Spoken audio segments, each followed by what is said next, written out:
Hi, soul friends. It's Tannaz Hosseinpour, and welcome back to another episode of the Minutes on Growth podcast. Today, we have a very special guest with us, and I am sure you are going to love this topic. We have Katherine Fabrizio with us. She is a psychotherapist and author of The Good Daughter Syndrome, Help for Empathetic Daughters of Narcissistic, Borderline, or Difficult Mothers Trapped in the Role of the Good Daughter. Wow, what a powerful title. Welcome, Mm, Catherine. thank you. I'm so glad to be here. I am so excited to dive into this conversation because it's one that I see both, my friends and the clients that I work with struggle with this concept of generational trauma and this exactly as you talk about this like intersection of the good girl conditioning that many of us have experienced. So. Let's dive right in if you're comfortable. What is the good daughter syndrome? I like the slip because it's relevant. So the quickest way I can describe it is when you take an empathetic, sensitive, attuned daughter Mhm. who's raised by a mother who's described as difficult. She could be narcissistic, borderline, or just high in those traits, or because of even cultural reasons, she's difficult. Um, and throughout development and over time, when the daughter adjusts and adapts to mom's emotional immaturity, insecurity, dysregulation, by the time she's an adult and is relating as an adult to an adult, she's working so hard to try and please a mom who can't be pleased. She's emotionally has her mother at the center of her emotional life. Maybe the mom's needy, intrusive, or clingy. So that kind of last phase of development when the cracks show and it's really time to take your leave, become your own woman, make your decisions yourself. Mom is still clinging, and you are still unconsciously and consciously taking on the more subservient role and therapist, surrogate, or best friend. So you can't like launch into your own life with this kind of ball and chain or leash pulling you back. And it's a spectrum. People might have an intergenerational wounding around, say, one issue. Or if the mom is pretty high on those narcissistic or borderline traits, then it's probably her whole personality that the daughter has adapted to. And it's, well, I can say more, but that's kind of a good overview. That's a Mhm. lot, but it's a dynamic. It's not totally mom or totally the daughter, but it's how you have bonded throughout your development that kind of shows itself in adulthood differently. Wow. Wow. I love that when you were saying like narcissistic traits and borderline traits and that being a spectrum, but you also said like the difficult mothers who are emotionally immature, who are dysregulated. Can we talk about that? Because oftentimes it's not talked about as often, the importance of emotional maturity and nervous system regulation in being a parent in motherhood. Mm-hmm, mm-hmm. I think what's asked of women is incredibly difficult. We're supposed to attach, sacrifice, put our own needs aside, and then we're supposed to let go. I mean, it's it's so difficult what we ask of ourselves. And so the degree to which we have sure footing when we have children, that's going to be tested. I say like the perineum in childbirth is going to be tested with all these psychological tasks. So a mom who is qualifies for a personality disorder, which is, as you know, as a psychotherapist, you get a diagnosis if something's persistent and pervasive, like throughout time and throughout the personality. I can talk about that later because some moms are really difficult, very unlikely to change. And then other moms, I mean, the world is changing so fast, and we're raising our daughters to be empowered and to step into their own. And so, as moms, if we've never done that, or we're coming out of a very patriarchal culture, or what's been expected of us is so different. It can be, I think there's this, sea change. And so it's kind of on a sociological spectrum, we're going to see cracks and mothers struggling. So you've got kind of in one camp somebody who's truly personality disordered and they've been acting a certain way with their children for a long time.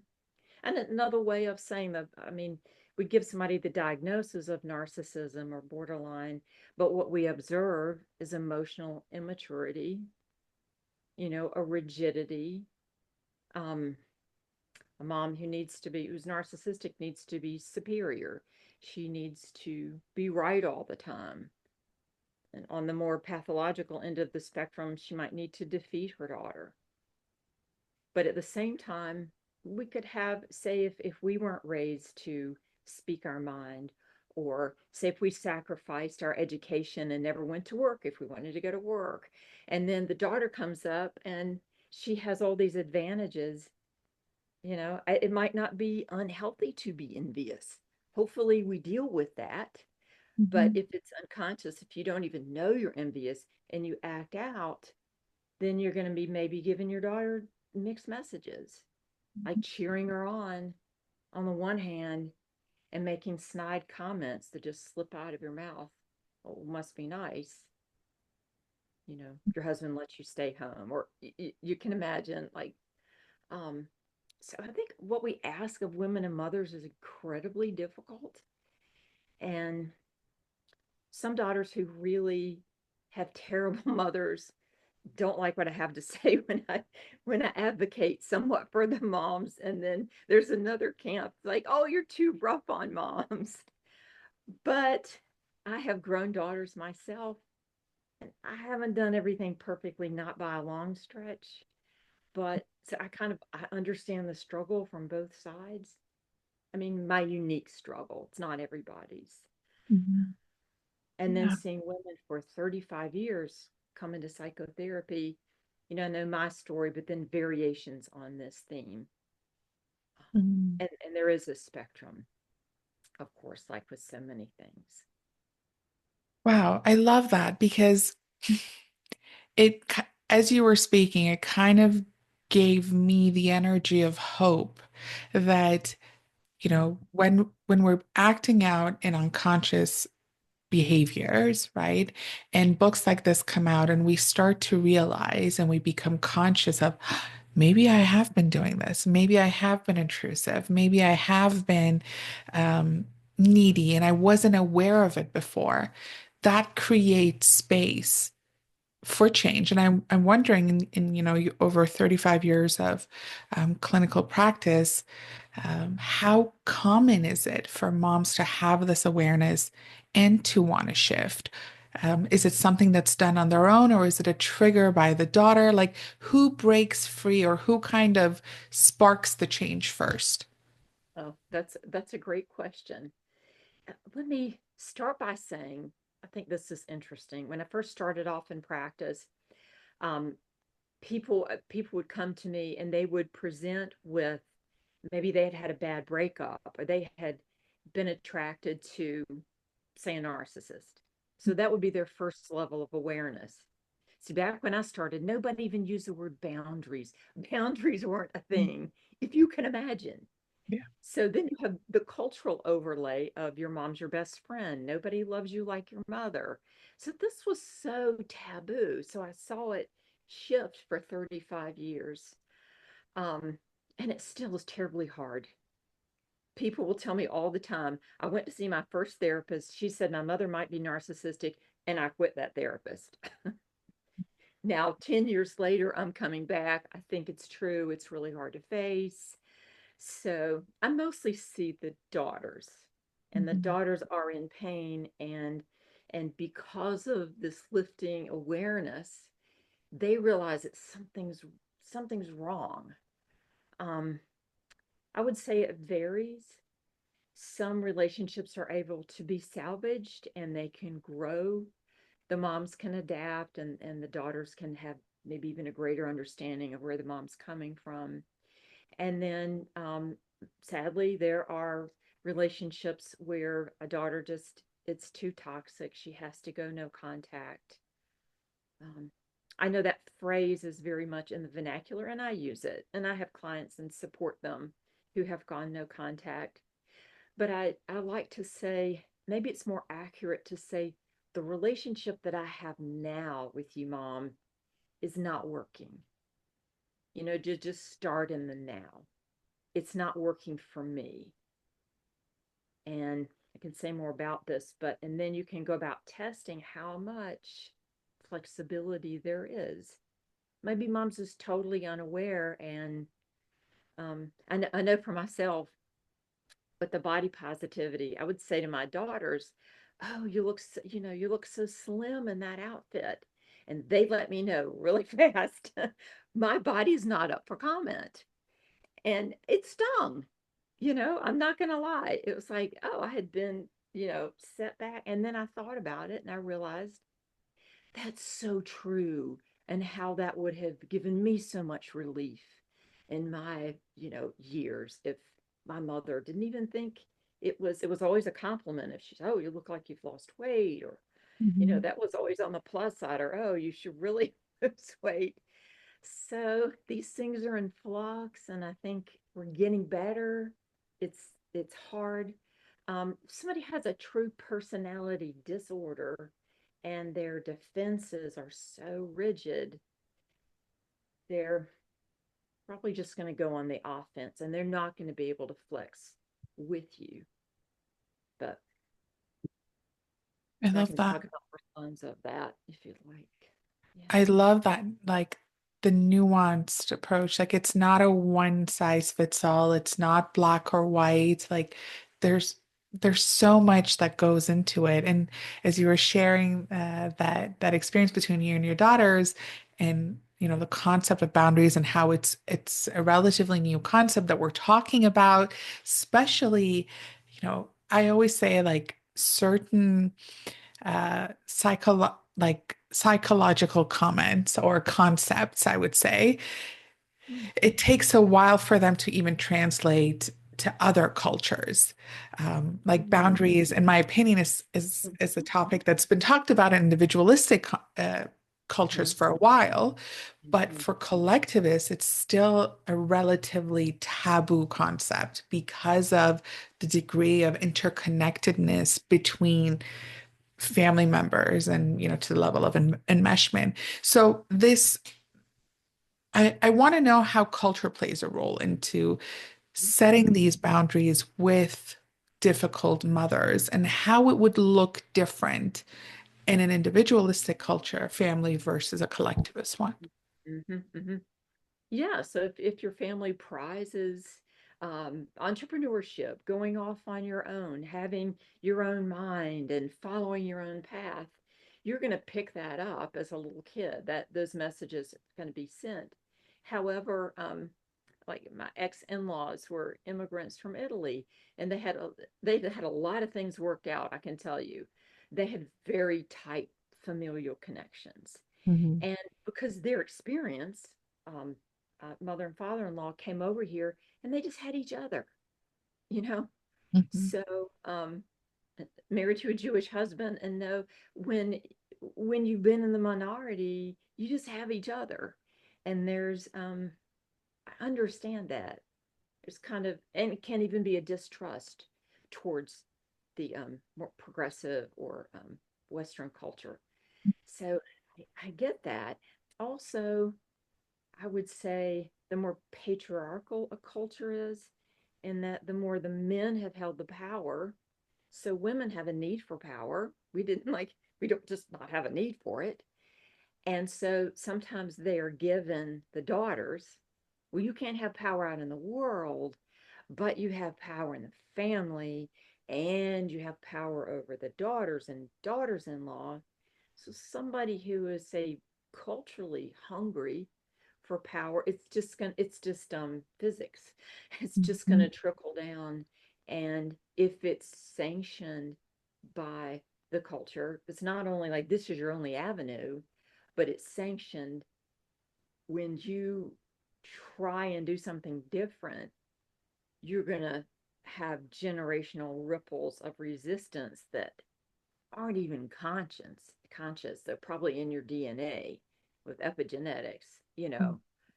Um, it's an incredibly difficult.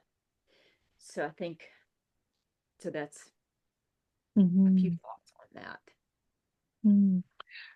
It's interesting because I was thinking about myself and how, I come from a Persian background and there's certain cultural expectations and this need for putting like my family's needs first and self-sacrificing is so deeply embedded into my belief system that I want to be a good daughter.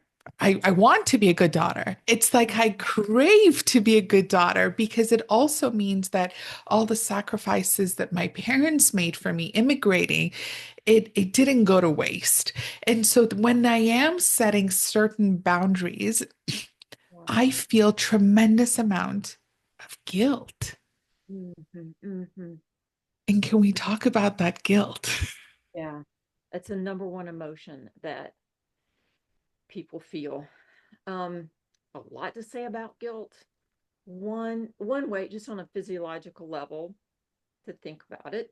So we're biologically programmed to bond with our moms because we know we won't get fed, we won't get shelter, um, we won't survive. So I call our survival brain says Mhm, we've got to make it work with this one person. So they're going to give us all these things we need to survive. So you think about that happens pre-verbally, that happens before language even starts. So it gets woven in implicit, implicit, implicit. If I get upset and mom's dysregulated, it's chaos. So I'm going to shrink. I'm going to keep myself small.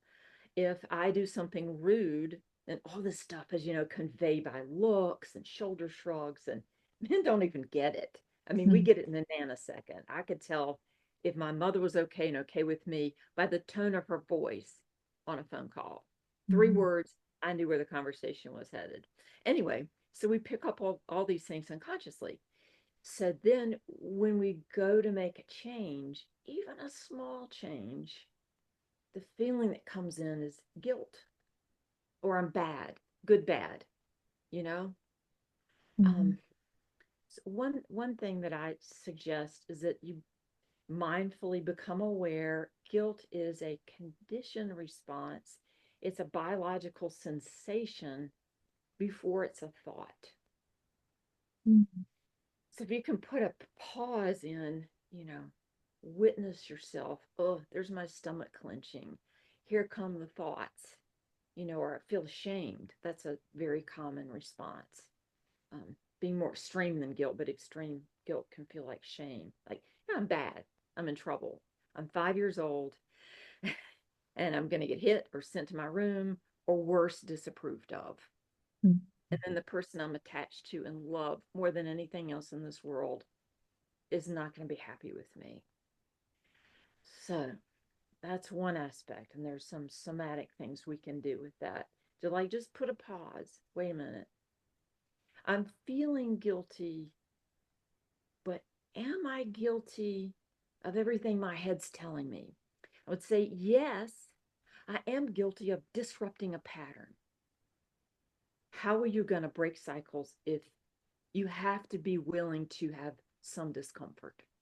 mhm, And if anybody, I think, who tells you there's like a straight shot and we can go without discomfort and, just follow these 5 easy steps and you won't feel any guilt. Ah, that's for the birds. So the first thing is you're going to feel it in your body because this has been conditioned perhaps through generations. And it's interesting, parents who came here from some other place, they had to disappoint some people, right? Mhm. They left some people behind. So, and that's a whole nother interesting kettle of fish.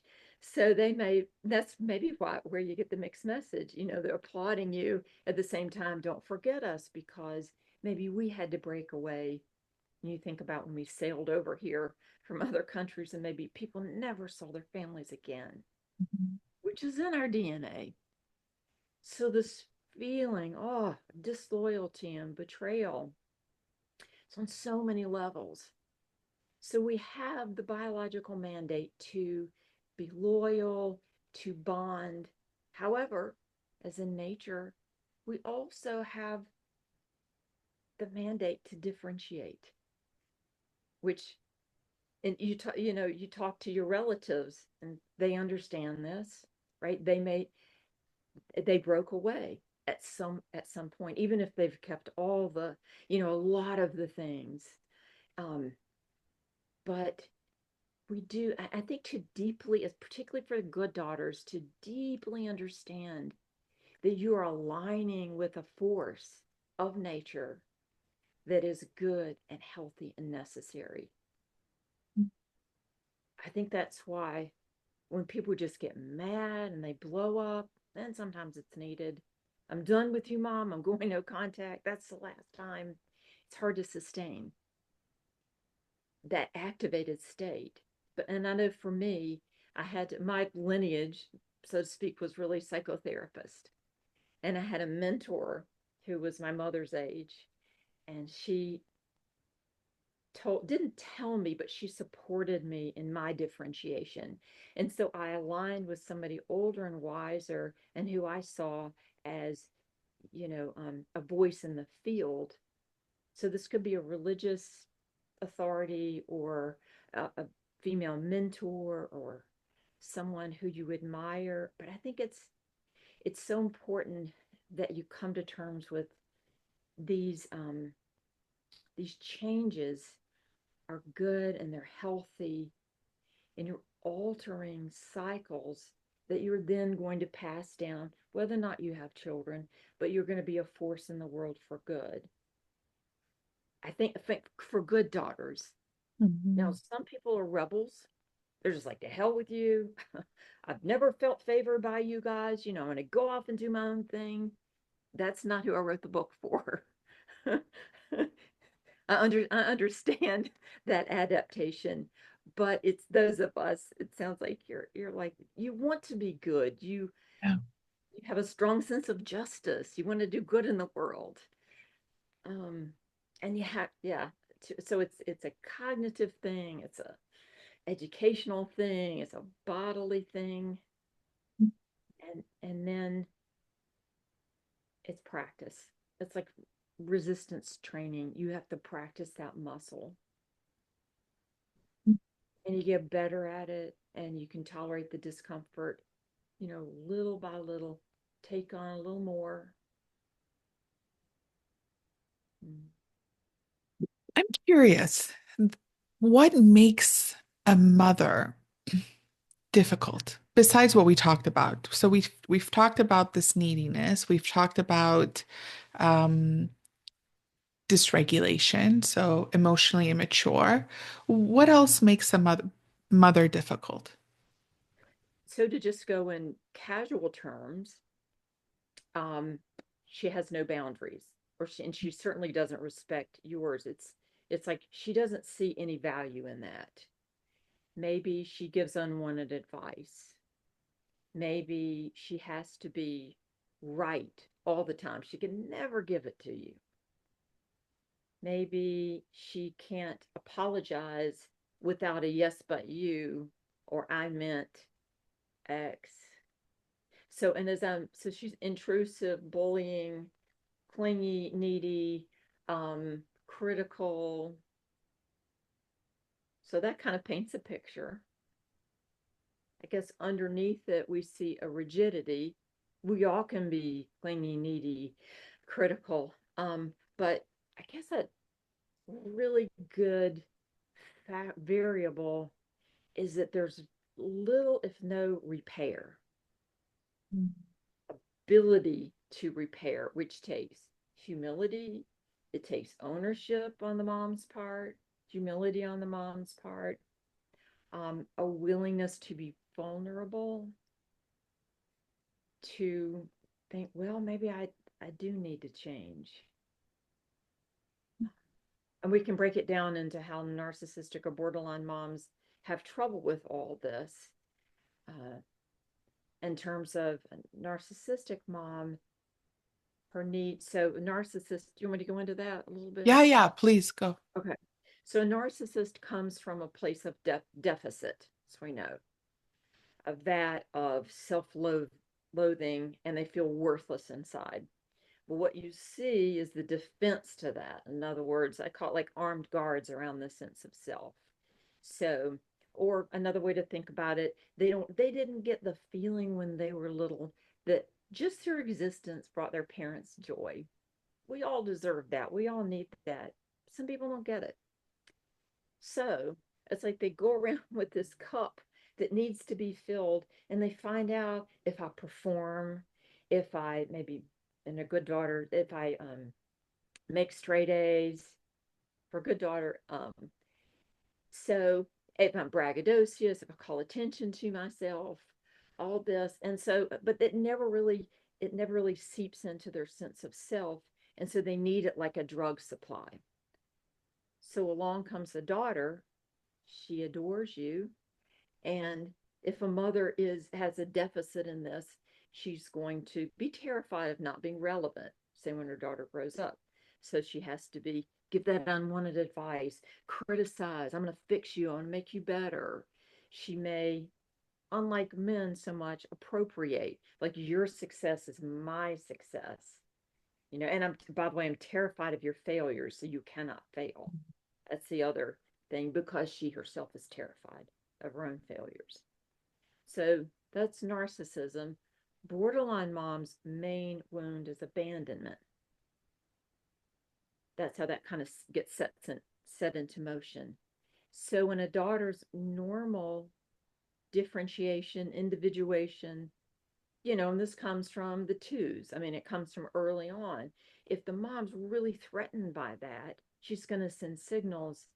I can't tolerate when you pull away from me. I can't tolerate, and this is going to happen throughout development. It's like when that daughter becomes an adolescent and wants to have her own taste in music, her own friends, has secrets, with her best girlfriend. That's usually attention because mom's losing you and losing her relevance. But I like to say when it goes from attention to full on Armageddon, you know, that many times is a narcissistic or borderline mom who feels very threatened by the daughter's pulling away. So, and sometimes a good daughter adaptation will be, well, I just won't pull away. I'll become so good and I will make straight A's. I will never do anything bad to cause you pain or upset. And then she goes underground, and that's a population who may have cutting or eating disorders or a real sense of imposter syndrome. Her performative self won't be integrated with who she knows herself to be on a deep level because she could never afford to act out, to rebel in any way. Even choosing your own music is it's a form of differentiation.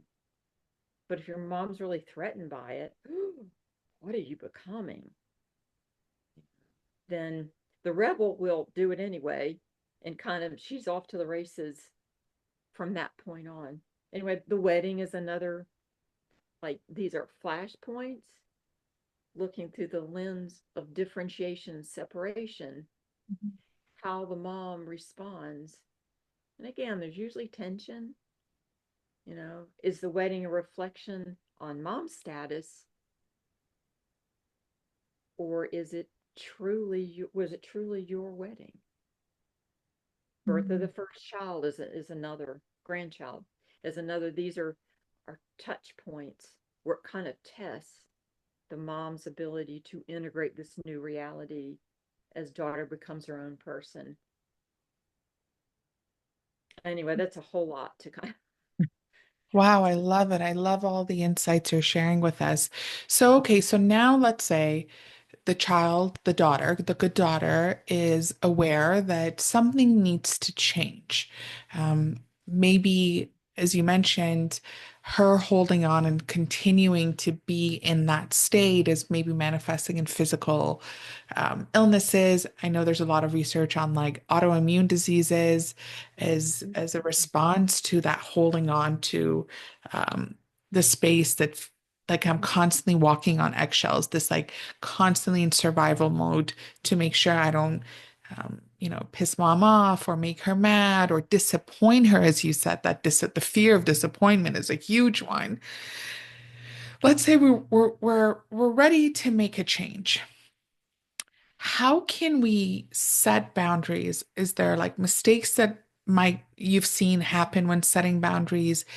You know, how can we set in the boundaries where we can kind of be myself? So I'm going to reclaim my autonomy, but I also want to preserve that relationship and that family time. Mm-hmm. I call it setting a relational boundary. So, say, I'm going to use the weight thing. Mhm. Say you want to set a boundary around weight. Mom always comments, you look like you lost weight, you look like you put on a few pounds. And you might say, Mom, it really bothers me when you comment on my weight.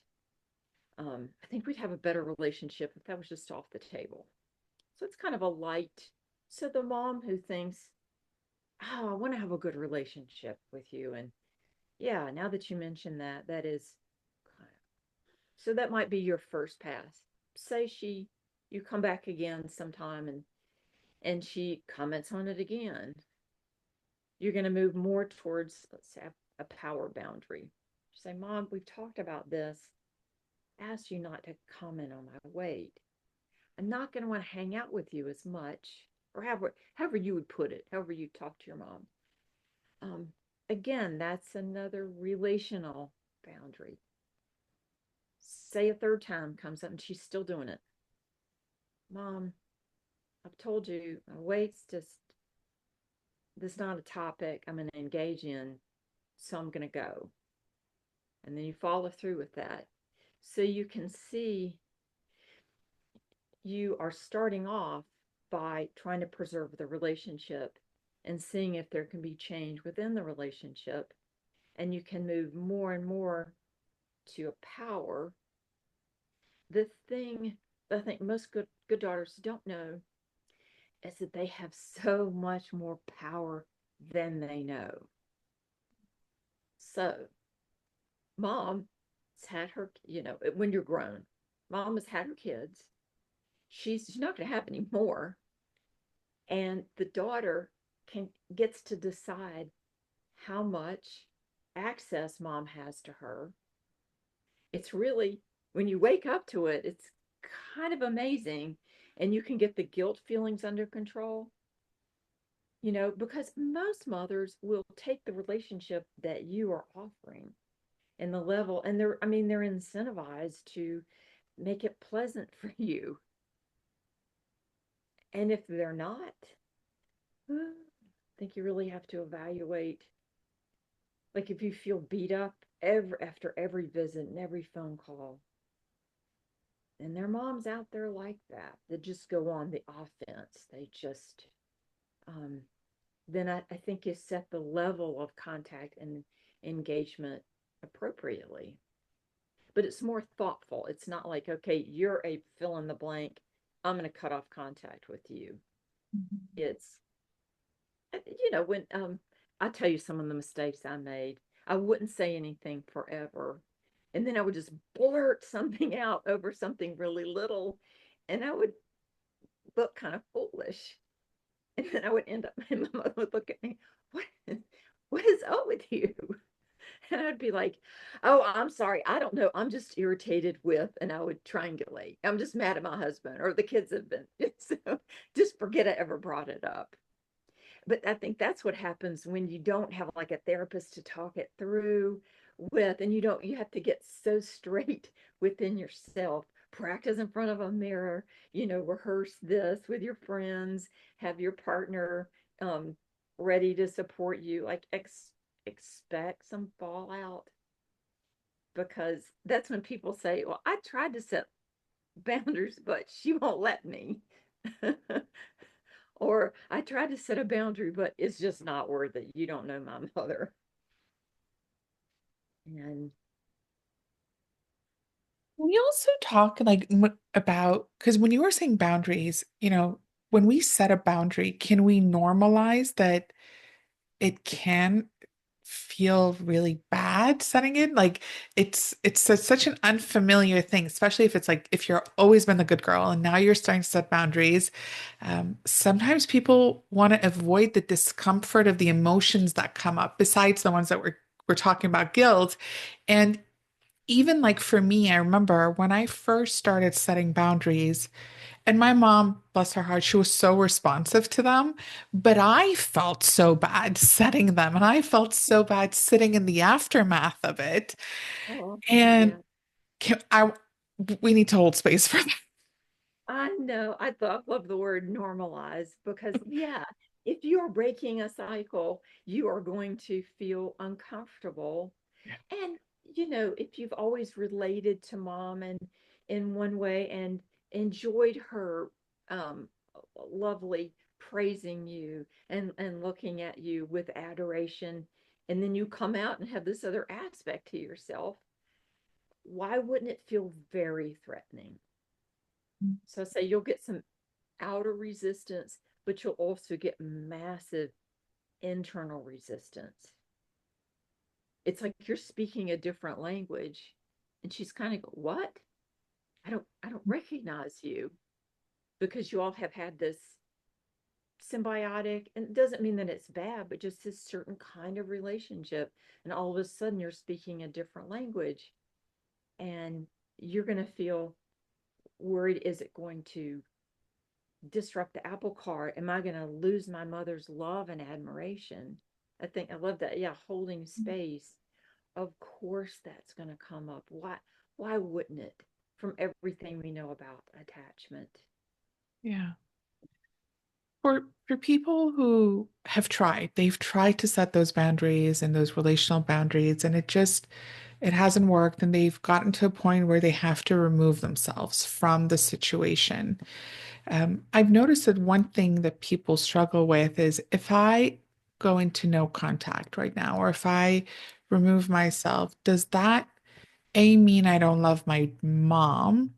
And so then there's like some resistance there of like uh, the love component of it, but also it's like grieving the loss of the primary relationship. So, what are some emotions that might come up for someone who has tried their best and it hasn't worked, and they have to remove themselves? Mm-hmm. And that's why I like the this isn't working for me right now. I need to step away. Like that language is more about the present, Mhm. because there's always a baby shower, there's always a wedding.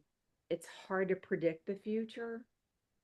I will get to your question, but I was going to hold up this one client, of course, no identifying information, but she said, the door is always open when you are willing to treat me with respect and kindness. And that image for her, the door being opened, and actually her parents did walk back through it. Much to my surprise, I was as surprised as anybody. But I know when I trauma imagery, it feels so good. All we have to do is talk about what we need right now. And people talk about radical acceptance. I think that's what you're getting to. Mhm. Just accepting maybe there's just a ceiling in where your mom can go, and you need to evolve, and she can't come with you. And again, anger that's a toxic state to like gin yourself up. Like every time you feel the grief, if you like, oh, stoke the fires of anger. Well, she's so terrible. Remember, she did this. Remember, that's not good for anybody. So I think as you alluded to, that to name the grief when we accept, and this is probably in so many relationships, when we accept we can't change anybody. It wasn't that we were unworthy. So that's what we felt probably our Mhm. whole, or if we just get it, if we just get it just right, if we're good enough, then we're going to have the mother we really need. When Mhm. you give that up, when you grieve that, and I would say it's almost a lifetime. I don't see how this is ever like done.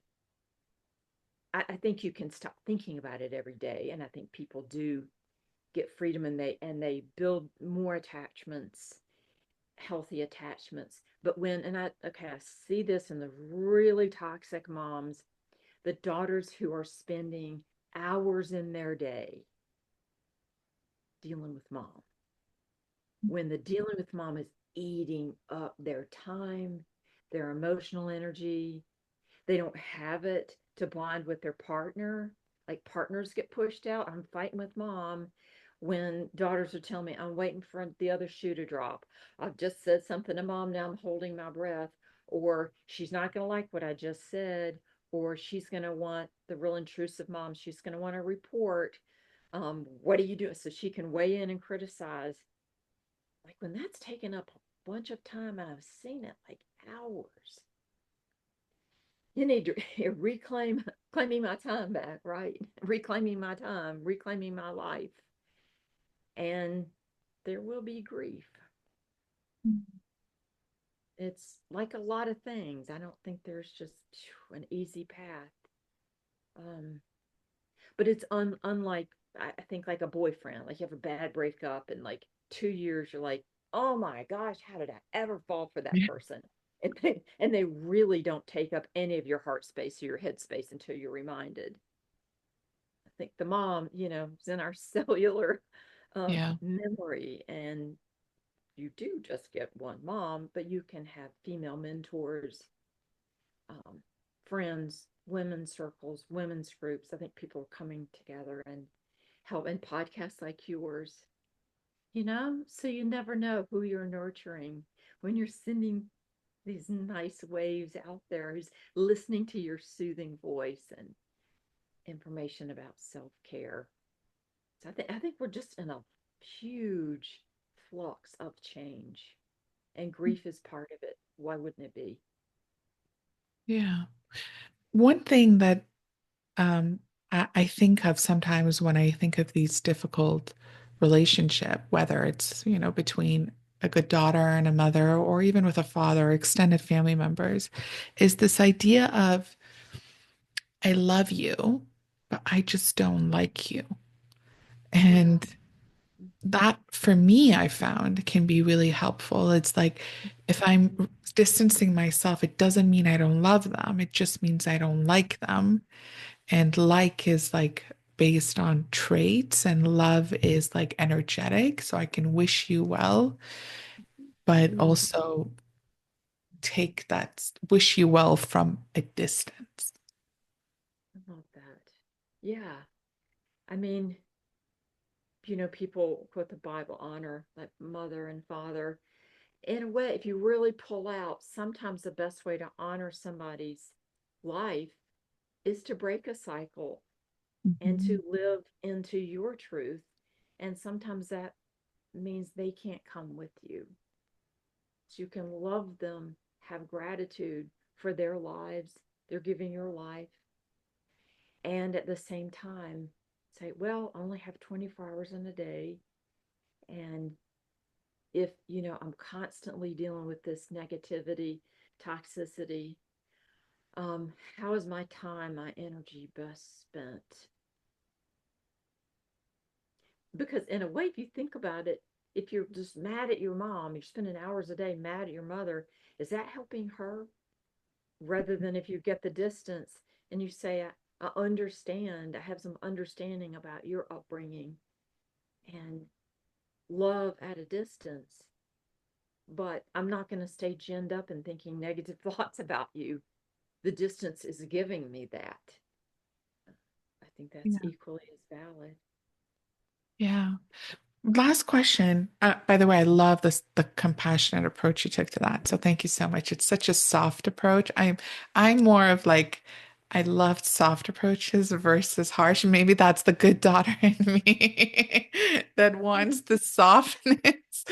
But I'm I'm curious, when good daughters start with difficult mothers, good daughters and difficult mothers start to set boundaries, does a situation take place where the it's like an identity shattering. Who am I if I'm not a good daughter? Does that happen? How does that happen? Oh, yeah, yeah, that's a great, great question.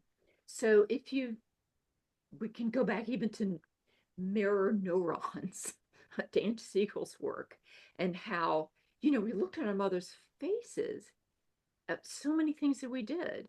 Was she pleased? Was she unhappy? And when you get something positive going, as a good daughter does, that's pretty powerful stuff. So when you shift your identity, or you start to see your mom and like narcissism seems to fit, or, all these labels that you really didn't want to think, it's upsetting, but it explains a lot.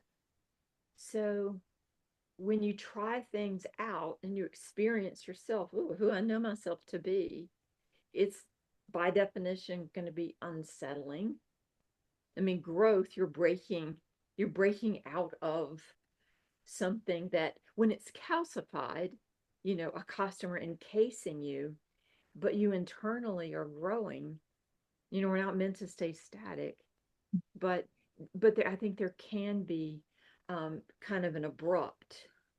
Um, Everybody has known me to be this, and then we talk a lot about the family dynamics. You get a lot of family pushback because they're also counting on you for dealing with mom. Yeah. So it sends the ripples out. So people are not so happy with you when you say, wait a minute, I want to be a whole person too. Um, and dad says, oh, your mother, just gonna make your mother happy. Don't make life hard for me. Or your golden child brother says, what? I don't want a target on my back. You're great with mom. You stick, you know, you're the one that's gonna arrange the birthday presents and the a lot of eldest daughter stuff too. So it's such a big change. I think that's why fortifying yourself internally so important. You can get mad, you can read a blog and be like, "Oh, she's a narcissist." And if you're like I used to be 30 years ago, "Look, mom, all these traits you you fit the bill. Go fix yourself." And then you're surprised when she says, "What are you talking about?" But that's kind of the first, I think, a first instinct. So it's a big transformation that has a lot of payoffs, but it's kind of changed from the inside out. Love that. I love that. There's so much um, depth to what you're saying. And exactly as you said, that ripple effect on the family members, even extended family. I could even see it impacting the community, like depending on your culture and your neighbors. And oh, a lot can shift when you break that cycle. When you stop doing that emotional labor for everybody, and if the family has, particularly really difficult moms, if the family has molded and adapted to her ways for decades, yeah, they're not going to be happy. They may agree with you on the side, but when you need them to back you up, they're nowhere to be found. Happens a lot. I'm not going to say it would never happen, but I like to prepare good daughters for how things can come apart, so nothing's a surprise when they start to make this shift. And to know to get with a therapist, learn all you can about this, fortify yourself. Mhm. Wow. How can the audience learn more about your work, this approach, And if, someone is listening to this episode and they're like, okay, I'm at that place where something needs to change, and this message is resonating. That's my mom, like that's our family dynamic. How can they start? Well, the thing to remember, if it resonates with you, remember the good daughter syndrome. If you Google that good daughter syndrome quiz, you'll be taken to my quiz, a series of questions that will let you know definitively, am I in this, am I experiencing this or not? Um, from there, I have a book entitled The Good Daughter Syndrome.